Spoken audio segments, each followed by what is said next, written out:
Naiwan mag-isa si Don Febris sa kanilang tahanan sa Hacienda Costados. Walang naiwan na kamag-anak at mga anak niya sa kanilang tahanan sapagkat may kanya-kanya na itong mga pamilya. Ang kanilang mga kasambahay naman ay alas 6 pa ng umaga ang punta sa kanilang bahay upang gawin ang mga nakatokang trabaho. Nagising na lang si Don Febris ng pasado alas 5 ng madaling araw nang maramdaman niya ang unti-unting paninikip ng kanyang dibdib. Mabuti na lang at dumating ang isa sa kanilang mga kasambahay na nakatoka sa pag-asikaso ng pagkain ni Don Febris. Mabilis na sinugod sa ospital ang matanda. Mabuti na lang ay mas naging maagap din ang mga nurse sa pag-aasikaso dito kaya nabigyan agad ito ng paunang lunas. Ilang oras na rin ang nakakalipas, matagal na rin natanggap ng mga anak ni Don Febris ang balita. Ngunit matagal pa rin bago nakarating ang mga ito ng paisa-isa. Huling dumating ang pangalawang anak ni Don Febris na si Gwyneth. Masama ang tingin agad na ipinukaw ng kanyang mga kapatid na sina Inigo, Diego at Diana. Agad na pinagbulungan ng kambal na si Diego at Diana si Gwyneth, habang si Inigo naman ay ang pinagmasdan siya mula ulo hanggang paa. Tila ba pinupuna ang buong pagkataon niya. Nanliit man ang tingin sa sarili ni Gwyneth, nagawa niya pa ring lapitan ng ama at tignan ang kalagayan nito. Papa, mahinang usal niya at hinawakan ang kamay nito. Huwag mo hawakan ng Papa, Gwyneth. Masyadong marumi ang kamay mo. Baka ibang sakit pa ang mahawa mo, masungit na sabi ni Diana. Dahan-dahang binitawan ni Gwyneth ang papa nila. Inataka daw po sa puso ang papa, sabi ng doktor. Kailangan makonfine siya rito ng ilang araw kaya kailangan nating asikasuhin yung mga schedule natin para naman mahati natin yung mga oras sa pagbabantay kay papa. Mahabang paliwanag ng panganay na si Inigo. Tumahimik naman ang tatlo at nakinig sa kanya. Ako, si Diego at Diana, kami pasok tuwing umaga hanggang alas 7 ng gabi. Kaya ikaw ang itutukan namin sa alas 6 ng umaga hanggang alas 8 ng gabi. Kaming tatlo na lang ang magpapalitan sa bawat gabi. Dagdag niya. Sandaling natahimik ang tatlo at ang kambal dahil mukhang pabor yun sa kanila, habang si Gwyneth naman ay tumahimik na lang dahil wala naman siyang magagawa. Nasanay na lang si Gwyneth na hindi kinakailangan ang opinyon niya dahil kahit sabihin niya man ito, alam niyang hindi din nila i-consider iyon. Napabuntong hininga si Gwyneth nang maiwan siya sa ospital para magbantay katulad ng inaasahan. Sandali siyang napatitig sa kisame bago kunin ang kanyang cellphone upang tawagan ang kanyang asawa.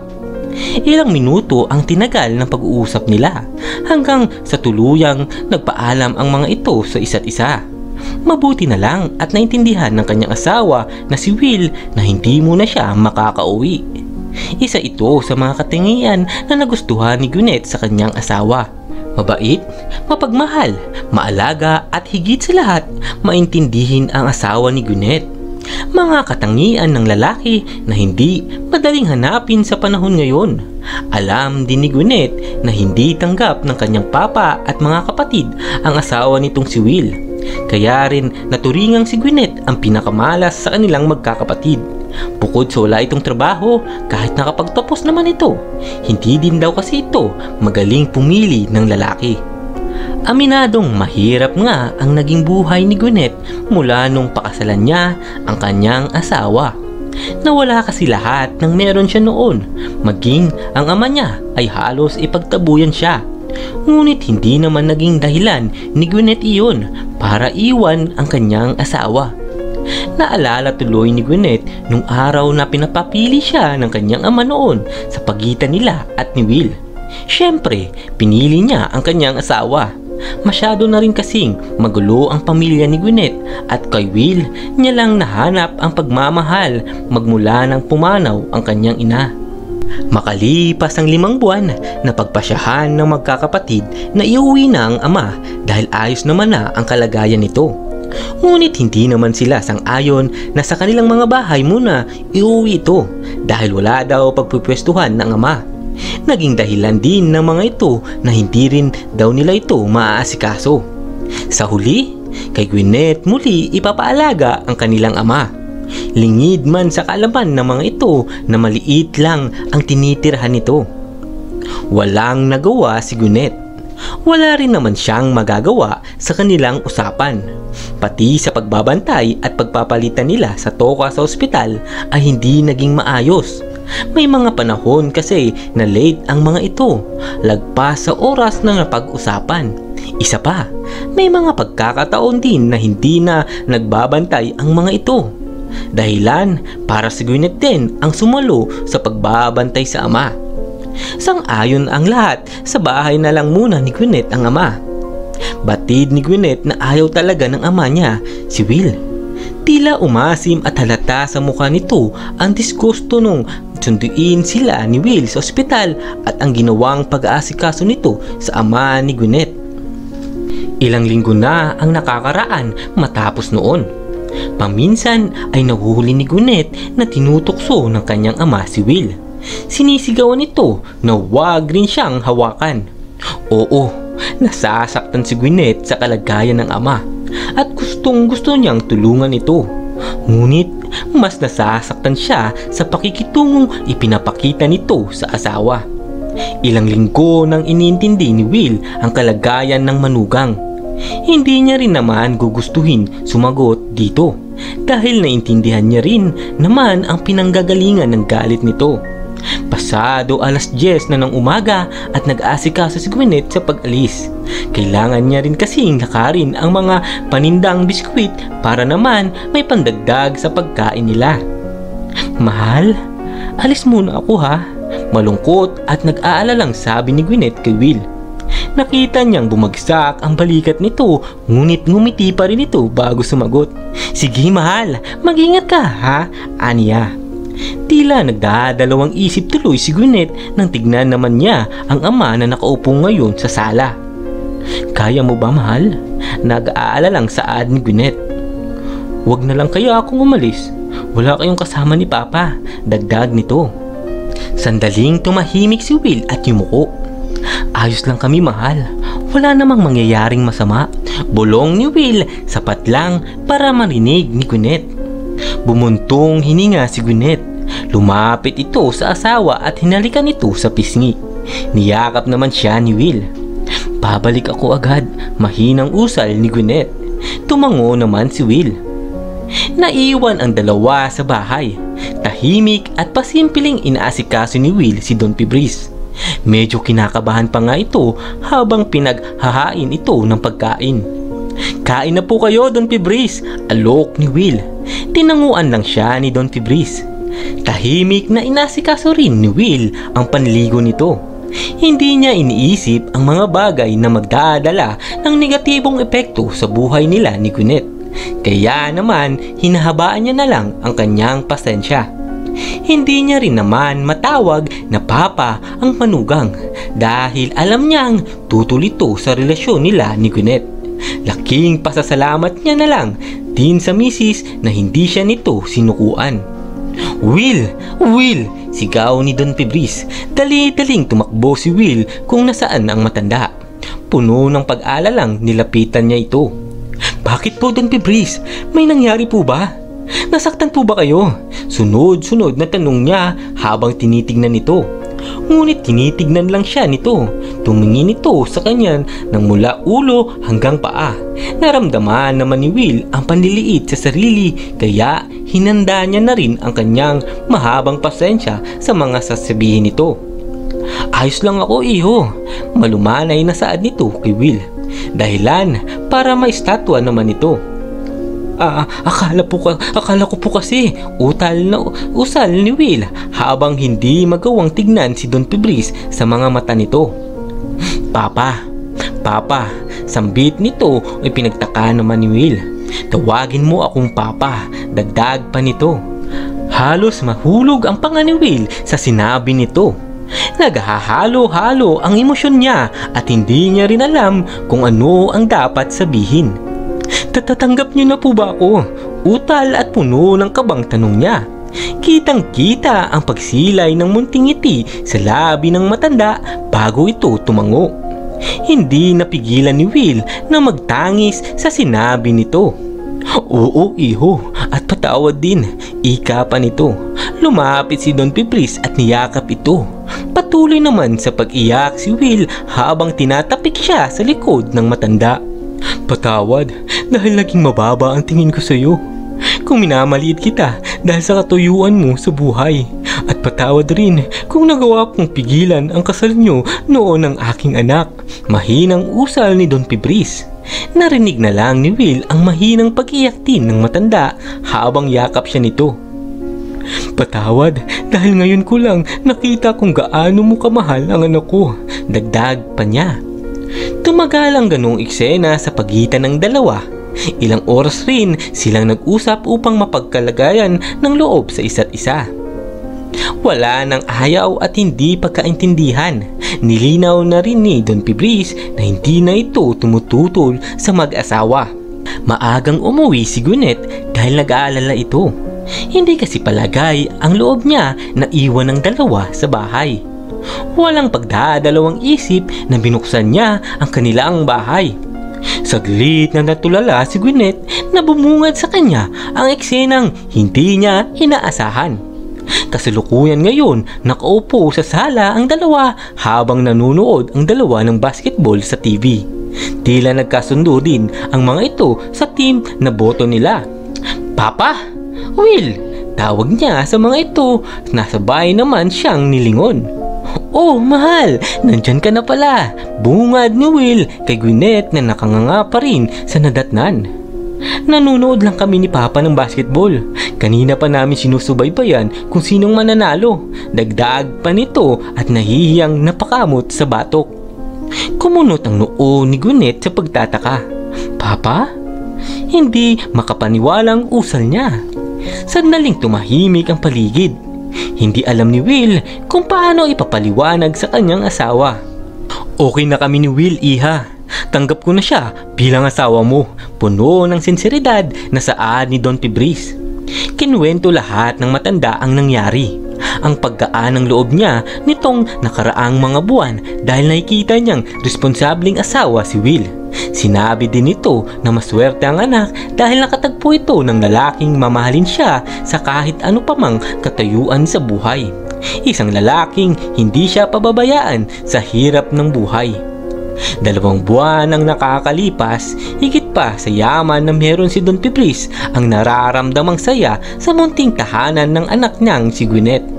Tila sapat na sa kanya ang mga nalalabing araw dahil nakikita niyang masaya ito.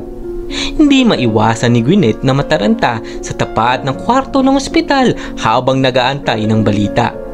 Masyadong mabilis ang mga pangyayari. Kanina lang ay masaya silang pinagsasaluhan ang almusal nang atakihin naman ang ama. Mabilis naman nilang naisugod ito, ngunit wala pa rin silang natatanggap na balita. Sabay na lumapit si Gwyneth at Will nang bumukas ang pinto ng kwarto. Lumabas dito ang doktor na ngayon ay nakatingin lamang sa baba. Kasabay din noon sunod-sunod ng pagdating ng mga kapatid ni Gwyneth. I'm sorry, sabi ng doktor. Sandaling nagproseso sa utak ni Gwyneth ang balitang bago siya mapaupo sa sahig. Agad siyang inalalayan ng kanyang asawang si Will habang hinahaplos ang kanyang likod. Sa isang iglap lang ay nabalitaan na lang nila na pumanaw ang ama.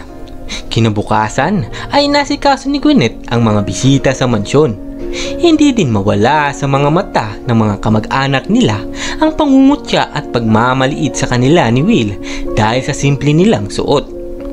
Ikaw munang bahala dito. Kakausapin muna namin ang abogado ni Papa para sa paghahati ang mga yaman, saad ni Inigo. Hindi nagawang sumagot ni Gwyneth dito at tinignan niya na ito ng puno ng pangamba. Di niya kasi lubos na maisip na pera at yaman pa rin ang iniisip ng kanyang mga kapatid habang pinagluluksoan niya ang ama. Nagawa pa ng mga ito na ipaubaya sa kanya ang mga bisita nila na sinisiraan at pinagbubulungan siya. Naiwan naman si Gwyneth sa malaking kwarto kung saan ginaganap ang lamay ng ama. Kaliwat kanan din ang bulungan ng mga tao tungkol sa kanya. Katulad ng isa siyang kahihiyan, malas, pabaya at hindi makatanggap ng mana. Walang nararamdaman si Gwyneth sa mga sinasabi ng iba sa kanya. Gusto niya lamang bigyan ng mga ito ng kunting respeto ang pagkawala ng ama. Ilang oras ang tinagal ng mga kapatid niya sa kwarto. Unang sumalubong sa kanya ang kambal na masama ang tingin sa kanya. Kasunod naman ay ang abogadong kausap nila, kasama ang kapatid niyang si Inigo. Sandaling nag-usap ang dalawa bago siya lagpasan ng mga ito. Pagkaraan ng 2 linggo, matapos may hatid sa huling hantungan, ang ama nila ay hindi na nagawang magpakita pa ng 3 niyang kapatid. Malamang sa malamang ay nagpapakasasa na ito sa nakuhang yaman galing sa yumaong ama. Wala rin namang pakialam ang mga ito noong pinaglalamayan ang kanilang ama. Napabuntong hininga naman si Gwyneth sa katapat niyang bisita ngayon sa sala. Dumating kasi ang abogado ng ama sa di malamang dahilan ni Gwyneth. Pasensya na ho kayo, ito lamang ang kaya naming ialok. Pauminhin ni Will at nilapag ang tasa ng kape sa tapat ng abogado. Ngumiti naman ito at sumenyas ng ayos lang bago ito lumingon kay Gwyneth na nakatitig lang sa kung saan. Hindi rin naman ako magtatakal dito. Nais ko lang iabot ang mga papeles na ito kay Gwyneth. Saad nito, inabot niya kay Gwyneth ang isang brown envelope. Nagtatakang kinuha naman ni Gwyneth iyon at tinignan. Para saan ito? Nagtatakang tanong ni Gwyneth. Ngiti naman ang sinagot ng abogado at sinenya siya ditong buksan ito. Nagdadalawang isip at maingat na binuksan ni Gwyneth ang envelope. Isahan niya ring nilabas ang isang dangkal na kapal na mga papeles. Kumunot ang noon niya nang mapansing titulo iyon ng Hacienda Costados. Patuloy na tinignan ni Gwyneth ang mga papel. Halos lahat ng iyon ay titulo ng lupa at mga ownership ng mga business na nakapangalan sa kanya. Pero hindi makapaniwalang sampit ni Gwyneth. Hindi mo raw maaaring tanggihan ito. Yun ang sabi ng iyong ama. Pagpapaalala ng abogado. Humingi rin ng tawad si Don Pibris dahil hindi niya nagawang ipakita sa iyo ang pagmamahal. Ito na lang daw ang kaya niyang ibigay sa iyo upang makabawi siya sa mga kasalanan niya sa iyo. Dagdag pa nito, ipinapabigay niya rin ito. Inabot ng abogado ang asul na sobre. Nanginginig ang mga kamay ni Gwyneth nang kunin at buksan at basahin iyon. Para sa aking anak ni si Gwyneth. Patawad at maraming salamat anak. Patawad dahil hindi kita napakitaan ng pagmamahal at pag-aaruga. Hindi ko rin nabigay ang suportang kailangan mo sa mga naging pagkukulang ko bilang isang ama at sa pagtutol ko sa inyo ni Will. Hindi alam ni Gwyneth na tumutulo na naman ang luha niya nang umpisang basahin ang sulat. Maraming salamat anak. Salamat at nabuhay ka sa mundong ito. Salamat dahil matatag ang loob mo. Salamat dahil hindi ka sumuko sa mga pagsubok mo noon. At higit sa lahat, maraming salamat sa pagpapatawad, pag-iintindi at pagmamahal. Maraming salamat anak dahil kahit papano ay hindi mo nagawang magtanim ng sama ng loob sa akin at sa mga nagawa ko. Patawad dahil hindi ko nagawang suportahan ng mga desisyon mo. Ngunit nais kong malaman mo na sinusubaybayan ko ang mga pagharap mo sa mga pagsubok na dumating sa iyo. Mahal na mahal kita anak at proud ako sa mga naging desisyon mo sa buhay. Sana noon ko pa pinakita yun sa iyo. Itong mga kayamanan na lang ang maiiwan ko sa iyo anak. Sana ay bumuo ka ng masayang pamilya at alam kong magiging mabuting asawa at ina ka. Patawad, paalam at salamat. Humagulgol si Gwyneth sa pisig ng asawa. Kahit anong sakit pa man siguro ang nararamdaman niya sa pagkawala ng ama, ay masaya pa rin siya dahil kahit hindi man niya nakita sa kilos ng ama ang pagmamahal nito, ay nanatili siyang nararamdaman nito. Nagpapasalamat si Gwyneth na kahit na maraming pagsubok ang pinaghirapan niyang harapin, alam niyang hindi matutumbasan ng salapi o yaman ang tunay na pamilya. Maraming salamat mga kakwentuhan. Huwag sanang kalimutang mag-subscribe at pindutin ang notification bell para sa mga susunod nating kwentuhan.